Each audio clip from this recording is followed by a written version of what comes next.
ओम नमः शिवाय, ओम नमः शिवाय। शिव हरि बच्चों, बोलो श्री कृष्ण भगवान की जय।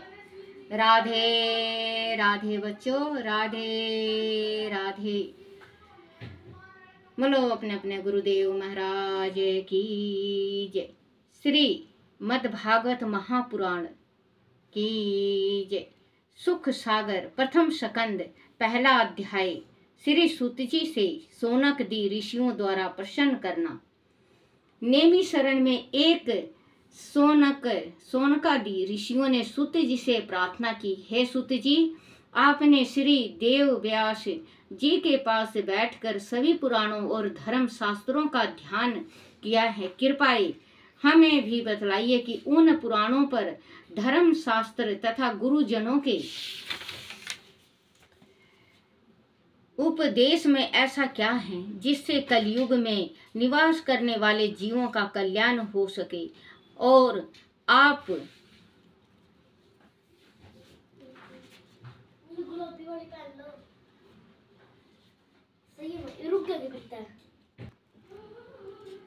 उपदेश में ऐसा क्या है जिससे कलयुग में निवास करने वाले जीव का कल्याण हो सके। आप संत समाज के भूषण हैं। आप तो जानते हैं कि इस कलयुग में लोगों की आयु कम है और धर्म कर्म तथा साधना में उनकी रुचि भी नहीं है। लोग आलसी और भौतिकवादी हो गए हैं। इसी कारण वह विविध प्रकार की विघ्न बाधाओं से घिरे रहते हैं। साथ ही धर्म शास्त्र और पुराण भी इतने बड़े हैं कि उन्हें सुनने या पढ़ने का धैर्य भी लोगों में नहीं रह गया है। आप अपनी बुद्धि से उनका सार तत्व हमें बताइए ताकि हमारा कल्याण हो सके। एक अन्य ऋषि ने कहा, हे सूत जी, महामुनि वेद व्यास जी ने श्रीमद् भागवत पुराण में मोक्ष के लिए फल की कामना से रहित श्रेष्ठ धर्म का उल्लेखन किया है। इस ग्रंथ में सत्य पुरुष के लिए जानने योग्य उस सत्य स्वरूप परमात्मा के साकार स्वरूप का चरित्र वर्णित हुआ है, जो जीवन के तीनों तपों आदि भौतिक आदि दैविक और आध्यात्मिक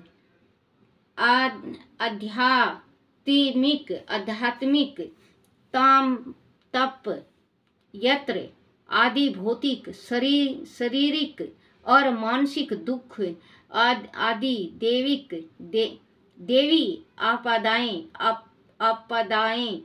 भूत प्रेत आदि के दुख आध्यात्मिक परमात्मा या आत्मा को जानने का दुखों का जड़ से विनाश करने वाला है और परम कल्याणकारी है। हे सूत जी, आप निष्पाप हैं।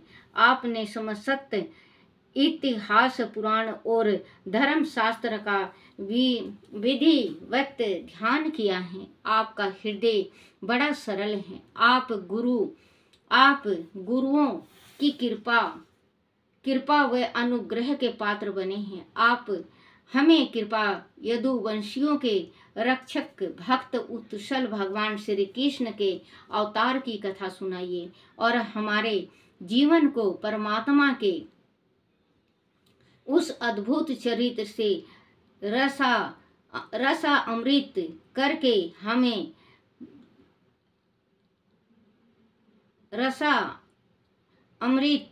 करके हमें जीवित मृत्यु के इस चक्र से मुक्ति दिलवाइए। उस तीसरे ऋषि ने कहा, हे सूत जी, आप जैसे परम विरक्त परम शांत मुनिजन ही भगवान के श्री चरणों में निवास करते हैं। आपके सर्ग से संसार के जीव पवित्र हो जाते हैं। आप जैसे भक्त जब भगवान की लीलाओं का गान करते हैं तब ऐसा कौन मनुष्य होगा जो आत्मा शुद्धि की इच्छा रखने पर उनका श्रवण नहीं करेगा। श्री नारद जी जैसे देव ऋषि तक ने जिस ऋषि श्री कृष्ण की लीलाओं का गान किया है, उस लीला को आप हमें सुनाइए। हे सूत जी, भगवान श्री कृष्ण की पुण्य कृति और उनकी लीला सुनने की हमारी उत्कष्ट इच्छा है। श्री हरि की कथा सुनने के लिए हमारे पास कालीन अवकाश हैं। जैसे समुद्र पार जाने वालों के लिए कोई कारण धर्म मिल जाता है, उसी प्रकार इस भव सागर से पार जाने की इच्छा रखने वाले हम लोगों से सौभाग्यवश ही ब्रह्मा ने आपको हमसे मिलाया है। कृपया हमें बतलाइए कि धर्म रक्षक परम ब्रह्मा भक्त योगेश्वर भगवान श्री कृष्ण के अपने धाम में पधारे जाने पर धर्म ने जब किसकी शरण ली है? हमने सुना है कि कलयुग के प्रारंभ में श्री कृष्ण जी ने सगुण रूप धरकर श्री बलराम जी के साथ इस धरा पर अवतार लिया था। उस पर ब्रह्मा परमेश्वर की लीलाओं की कथा सुनकर 84 लाख योनि में जन्म लेने वाला जीव आवागमन के चक्र से मुक्ति पा जाता है। हमें कृपया उन भगवान श्री कृष्ण की पावन कथा सुनने की कृपा करें, सुनाने की कृपा करें। सॉरी बच्चों, माफ करना। भगवान की कथा, दूसरा अध्याय। भगवान की कथा और भक्ति का महत्व।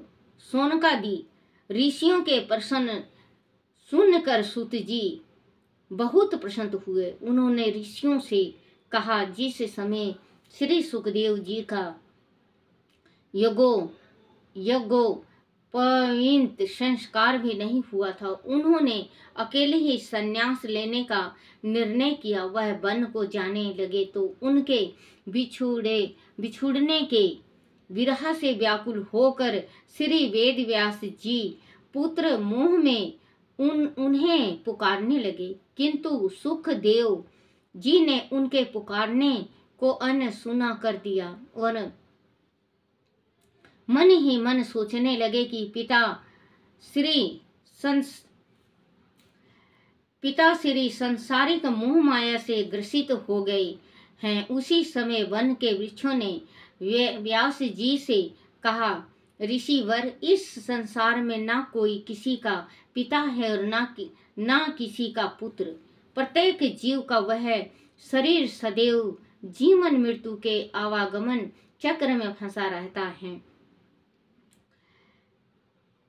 शरीर मरता है, आत्मा नहीं।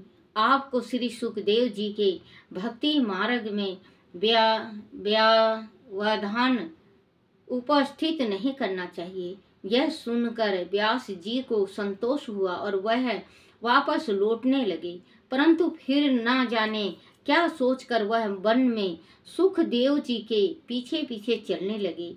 सुखदेव जी श्री कृष्ण की भक्ति में लीन आगे चले जा रहे थे। तभी मार्ग में एक सुंदर सरोवर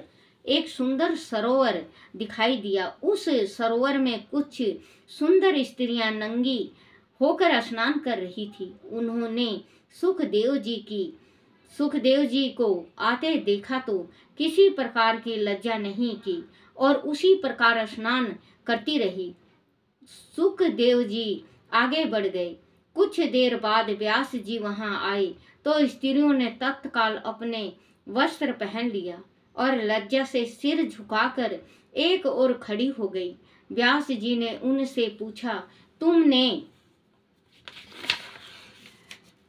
मेरे पुत्र को देखकर तो पर्दा नहीं किया और मुझे देखते ही वस्त्र पहन लिया, इसका भेद क्या है? उन ऋषियों ने कहा, ऋषिवर, आपको स्त्री पुरुष का ज्ञान है।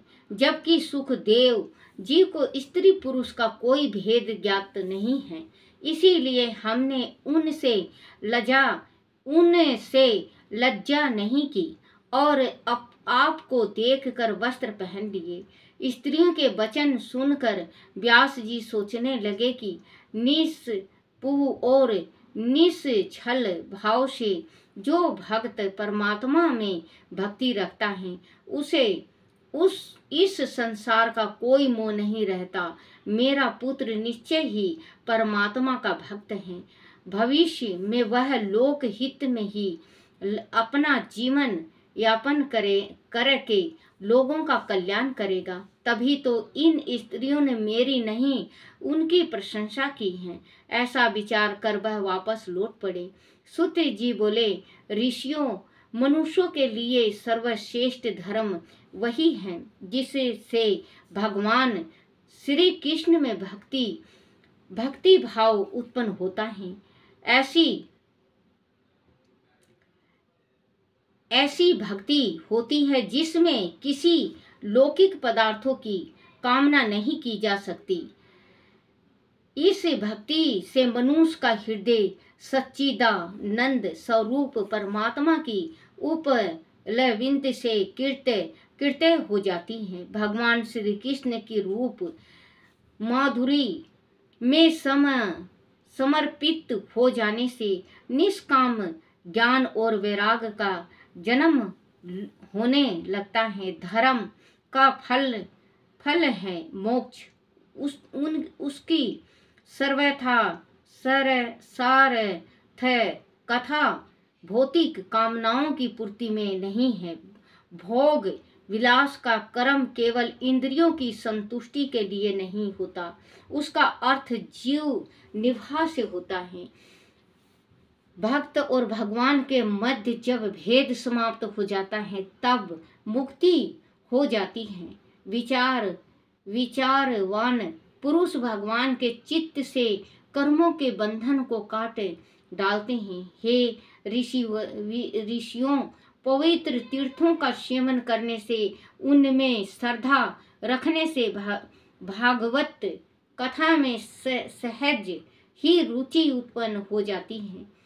भगवान श्री कृष्ण के यश का श्रवण कर तथा उनके नाम का जाप कीर्तन करने से जीवन पवित्र हो जाता है। श्रीमद् भागवत और भगवान के भक्तों का निरंतर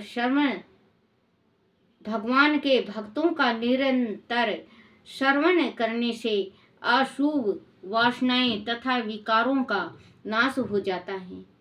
चित्त निर्मल हो जाता है। हृदय में आत्मा स्वरूप परमात्मा के साक्षात्कार होते ही सारे बंधन स्वयं ही टूट जाते हैं और हृदय परमानंद की अनुमति से भर जाती है। सूत जी ने आगे कहा, ऋषियों, इस प्रकृति के 3 गुण हैं, सत्व, राज और तम। इन्हीं गुणों से लिप्त इस सृष्टि की उत्पत्ति, शिथिलता और विनाश होता है। धर्म शास्त्रों में श्री ब्रह्मा को इस सृष्टि का जनक, श्री विष्णु को पालक और श्री शिव को संहार करने वाला देवता कहा है। परंतु ब्रह्मांड का सत्व गुण ग्रहण करने वाले श्री हरि हैं।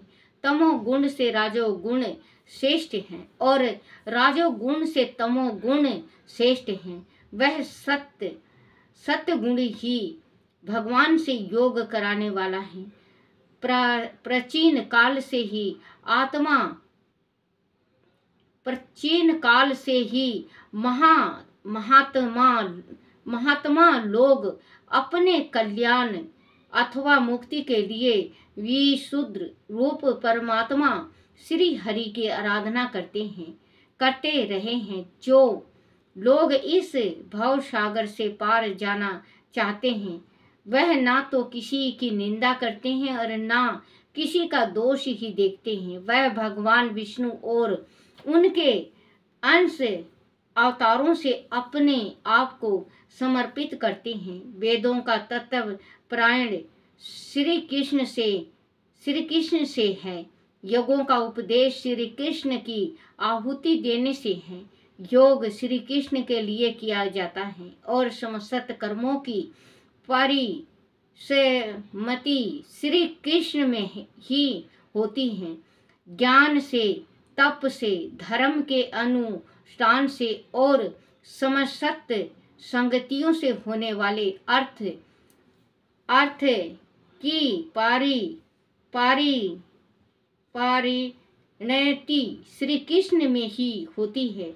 अग्नि एक ही है, किंतु विविध प्रकार की लकड़ियों को जलाते समय उनका रंग रूप परिवर्तन हो जाता है और वह अलग अलग दिखाई पड़ने लगती है, जबकि अग्नि का स्वरूप, उनका प्रभाव, उनकी विनती एक ही रहती है। इसी प्रकार सभी जीवों के आत्मा रूप परमात्मा एक ही है। संपूर्ण लोकों की रचना करने वाले हैं। वही देव, दैत्य, पशु, पक्षी, स्त्री, पुरुष और सभी जलचरों में निवास करते हैं और उनका पालन करते हैं।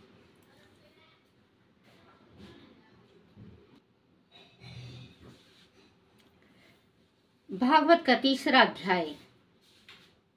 भगवान श्री हरि के अवतारों का वर्णन। सूत जी कहते हैं, जब सृष्टि के आदि में भगवान ने लोकों के निर्माण की इच्छा की तो उन्होंने अपनी माया से संयुक्त होकर पुरुष रूप में अवतार लिया। उनका यह पुरुष रूप 16 कलाओं, 10 इंद्रियों, 1 मन और 5 महाभूतों जल, पृथ्वी, अग्नि, वायु और आकाश से परिपूर्ण था। जब वह क्षीर सागर में शेषनाग की सैया पर शयन कर रहे थे, उसी समय भगवान ने अपनी योग निद्रा का विस्तार किया।